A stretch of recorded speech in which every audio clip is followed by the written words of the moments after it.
وقت پولیس کے رسالے سینٹینل میں لکھا کرتے تھے. ٹھیک. یہ پولیس کا جو رسالہ تھا یہ بہت برٹش دور سے بہت اعلیٰ رسالہ تھا. سینٹینل صحیح. سینٹینل انگریزی میں چھپتا تھا.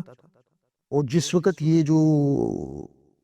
یہ فصیح الدین ہے بیا جی، اس فصیح الدین نے جب مجھے رسالہ اپنا بھیجنا شروع کیا جو جرنل تھا اس کا کرمنالوجی کے اوپر، جی جی. تو میں نے اس کے ساتھ بات کی. میں نے کہا کہ آپ پولیس میں ہیں تو آپ سینٹینل کی فائل کہیں سے نکالیں.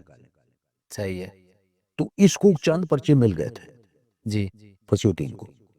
اس نے کہا جی کچھ پرچے مجھے مل گئے، اور میرے تو یہ وہم و گمان بھی نہیں تھا کہ سینٹینل موجود تھا برٹش پیریڈ سے، اور وہ مغربی پاکستان گورنمنٹ بھی اس کو نکالتی رہی.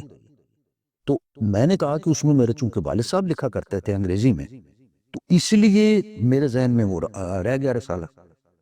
تو وہ رسالہ بھی اگر پولیس کا محکمہ ان رسائل کو اگر اکٹھا کرے، ایک فائل کم از کم اس کو مینٹین کر لے، تو یہ بہت اچھی بات ہوگی. لیکن پولیس کے اندر اس قسم کا بہت کم لوگ ہیں جو کام کر رہے ہیں.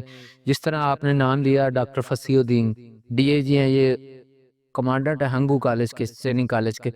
تو یہ بہت اچھا کام کر رہے ہیں. انہوں نے لائبریریاں بھی بنائی ہیں، اور ہاں آدمی نے بہت اچھی لائبریری بہت اچھی بنائی ہے. بہت اچھے کالم نگار ہیں.